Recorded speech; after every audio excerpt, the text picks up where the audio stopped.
This is Ground Media UG. No condom, no sex.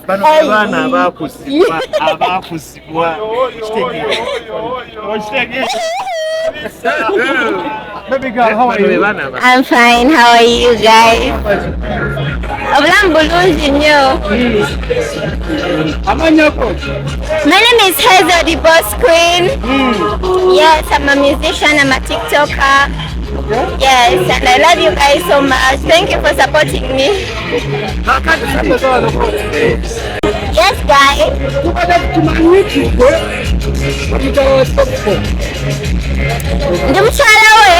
Let's leave. Let's leave.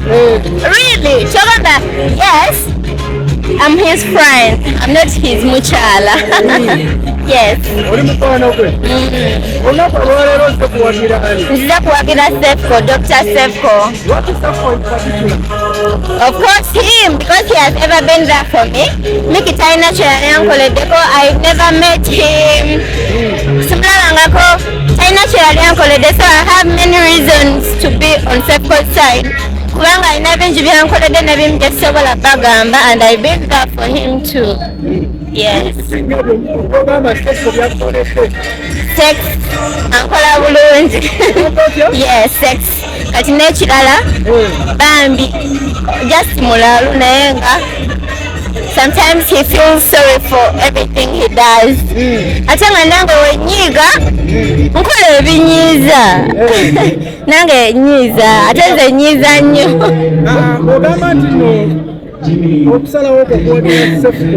Is because of sex? No, not sex. I said binji. No ngamba menyeko bimuku ebe. Nengamba sex. Nengamba he's a nice person. He has been there for me.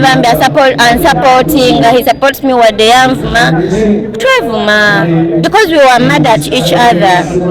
And when I say that, it doesn't mean that I love him and he loves me, but we are good friends. Yes. Yeah. You do sex. We used to do sex. But we no longer do it. Tisinzira mpisa atya.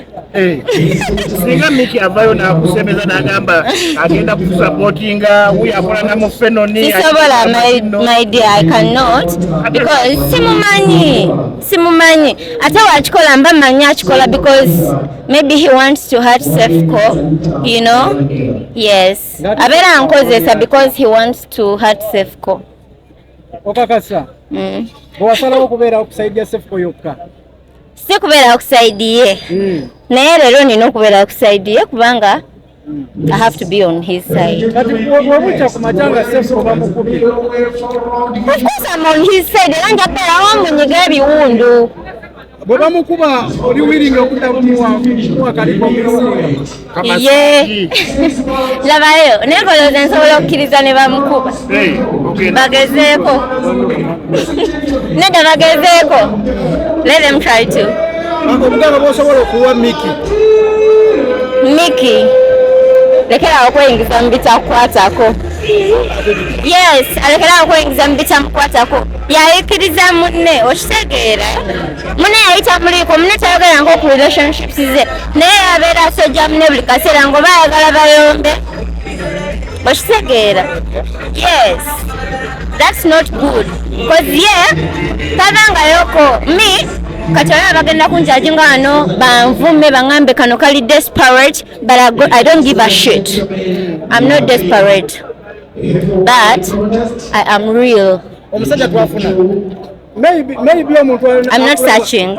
Omuntu okulaba yizolowooza ensonga lwaki wagira Cephcol oba oyagala oddeyo akole byosinga. Era bebatyo bebalowooza nno bangi. But me, nze mbadde awo, like I was there, nempulira nga nabadde nawe buli kimu ekigenda ku media.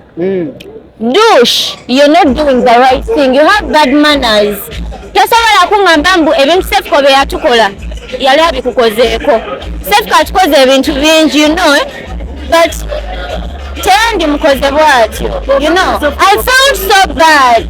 no kale ffenna twekoze ebintu bingi okusinziira ku seffe engeri gyayisizaamu douche tebikwatagana n'ebyaffe ffe abasigadde cause abadde ngaatuvuma watwat but abuvumangako ate yalowooza mutasobola muvuma kubanga mutya naye Cephcol tayagala balowooze mbu nno mbabantu ngoba alina like ye yakola ogw'okuvuma yes yali avumyeko but this time he has tried to control himself but someone is trying to provoke him.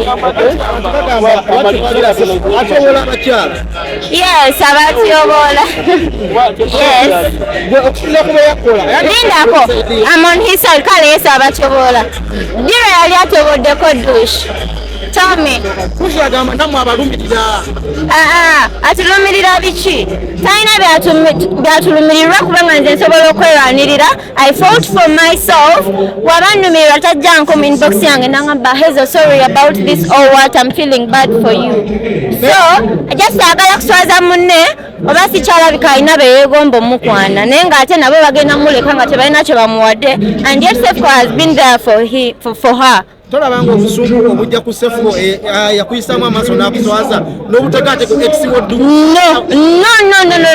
No mujja wange kuki simuyinaako obusungu ku musajja y'omu simuyinaako obusungu sijja kulimba. Oh my god yes obadde ngamba douche alina empisa embi. Of course alina empisa embi. Lwaki ogamba nti alina empisa embi? Alowooza mbu nebintu Cephcol bye yatukola mbuno byenkana n'ebi ye talina kye yali amukoze by the way but it's really bad because olaba ffe actually ye talina kye yamukola siraba lwaki abeera amuyisa bw'atyo. It's really hurting okulaba omuntu gw'obadde naye ng'oli close to that person obadde omubeererawo ng'ali ku side ya enemy wo okitegeera. It's not good. Abo bamiki beyeegula kyemanyi yeegula kumwagala naye tebamwagala and they've never been there for her. I don't see reasons as to why she has to do all this. You don't have to prove any point, baby girl, just keep silent. Seegula kuba si kyamwagala, we are friends period. He's my friend. Me and him tetusobola kuddawo period. Ne douche bayawukana. Be bamanyi ebyabwe tebinkwatako. Omanyi oti oba ebya douche byali ebyokusinga mu bibyo. Never. Yes. So as we are winding up, njagala you swear Cephcol n'omukuba olirwete omunyiga ebiwundu. Nja munyiga ebiwundu. Yes. Naye bw'agamba okuddayo ku biri byasinga okukola. Ebiriwa? Kasekisa akakufunira. Ebyo byaffe I will see. Yes, I will see. Ebyo bikyasobola beerawo because me and him are friends. Yes, me and him are friends. So ebyo tebikyasobola beerawo. I don't think that can ever happen again. Like what do you mean? What are you doing now? What are you doing? Yeah, I'm concentrating on myself. I'm giving myself, actually I've been giving myself a very good therapy. Okay. That's why I'm looking good. I feel relieved. I feel good. I feel like everything is okay. I'm not stressed over anything. Yes. Nze omu ku bo ndowooza anti babe batebagamba Super Glue Pro Max. Oba oyagala omusajja mwagale paka last paka kuwulira bubi. Waba tagambye nti takwagala nga takikwatulidde ate nga byakola birago akwagala mwagale naye oba olinga nze nga owulira toyagala nnyo sense. Give up on that person, but you should always be there for that person. Yes. In case that person has ever been there for you. Yes. Okay, thank you. Yes, thank you. Welcome to